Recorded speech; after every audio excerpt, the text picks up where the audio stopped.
അതായത് മേൽശാന്തിയാണ്. മേൽശാന്തി പള്ളിശ്ശേരി മധുസൂദനൻ നമ്പൂതിരി. കളഭാലങ്കാരൻ അതായത് കക്കാട് കുട്ടോയ്ക്കൽ സുനില്. നല്ല ഭംഗിയായിട്ട് ചാർത്തിയിട്ടുണ്ട്. നല്ല കൗതുകമുണ്ട് കാണാൻ. ഇന്ന് ദശാവതാരത്തിന്റെ രണ്ടാമത്തെ അവതാരമായ കൂർമാവതാര മൂർത്തിയായിട്ടാണ് ഇന്ന് ചാർത്തിരിക്കുന്നത്. കളഭം കൊണ്ട് അരയ്ക്ക് കീഴ്പ്പെട്ട് കൂർമ്മത്തിന്റെ രൂപത്തിലും അരയ്ക്ക് മേൽപ്പെട്ട് മഹാപ്രഭുവിന്റെ രൂപത്തിലാണ് ചാർത്തിരിക്കുന്നത്. എന്തൊരു കൗതുകമായിട്ടാണ് ചാർത്തിരിക്കുന്നത്. ആ അരയ്ക്ക് കീഴ്പ്പെട്ടുള്ള കൂർമാവതാര മൂർത്തി, ആ കുർമ്മത്തിന്റെ ആകൃതിയിൽ പുറന്തോടൊക്കെ എന്റെ മുകളൊക്കെ കസവിന്റെ ചോന്നപ്പെട്ട് കൊട്ടിച്ച് നല്ല ഭംഗിയായിട്ട് പൊന്നുണിക്കണ്ണനാണല്ലോ കൂർമാവതാര മൂർത്തിയായിട്ട് നിൽക്കണം. അപ്പൊ എല്ലാം ഭംഗിയായിട്ട് തന്നെ ആ കൂർമ്മത്തിന്റെ പുറന്തോടൊക്കെ കാണാൻ നല്ല ഭംഗിയുണ്ട്. ആ കൂർമ്മത്തിന് 4 കാലുകളും പുറത്തേക്ക് ഇട്ടിട്ടുണ്ട്. അങ്ങനെ കൂർമാവതാര മൂർത്തി നല്ല ഭംഗിയായിട്ട് ചാർത്തിയിട്ടുണ്ട്.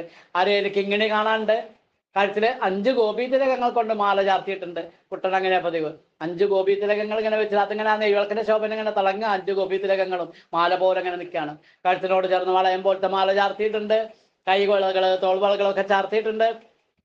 4 കൈകളോട് കൂടി കൂർമാവതാര മൂർത്തിയായിട്ടാണ് പൊന്നുണ്ണി കാണാൻ ശ്രീലകത്ത് നിൽക്കണം കേട്ടോ. 2 കൈകളുടെ ശംഖും ചക്രവും കൊടുത്തിട്ടുണ്ട്. അത് കളഭം കൊണ്ട് തന്നെയാണ് ചാർത്തിരിക്കുന്നത്.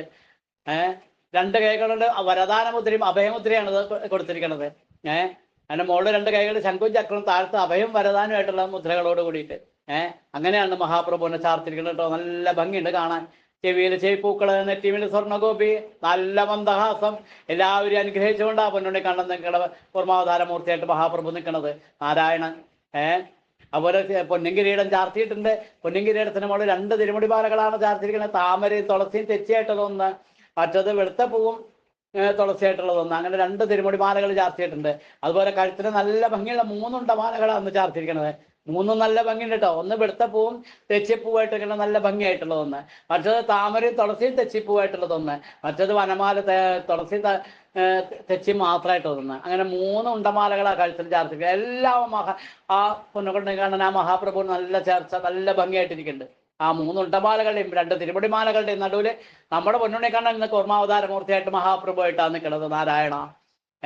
അതുപോലെ ഈ തിരുമുടിമാലകളുടെ മുകളിൽ വിധാനമായിട്ട് 2-4 ഉണ്ടമാലകൾ ചേർത്തിട്ട് താമര തുളസിയായിട്ടുള്ളതെന്ന്, തെച്ചിയും തുളസിയായിട്ടുള്ളതെന്ന് ഒക്കെ വിധാനമായിട്ടാണ് ചേർത്തിരിക്കുന്നത്. തുളസി മാത്രമായിട്ട് കണ്ണൻ്റെ പ്രിയപ്പെട്ട തുളസി മാത്രമായിട്ട് അങ്ങനെ 2-4 ഉണ്ടമാലകൾ വിധാനമായിട്ടും ചേർത്തിട്ടുണ്ട്. ശ്രീലകത്തേക്ക് നോക്കിയാൽ നല്ല സന്തോഷവും. നമ്മുടെ പൊന്നുണ്ണിക്കണ്ണൻ 4 കൈകളോടുകൂടി ചതുർബാഹു ആയിട്ട് കൂർമാവതാര മൂർത്തിയായിട്ടാണ് ശ്രീലകത്തെ എല്ലാ ഭക്തന്മാരെയും അനുഗ്രഹിച്ചുകൊണ്ട് നിൽക്കുന്നത്. ഗുരുവായൂരപ്പ നാരായണ.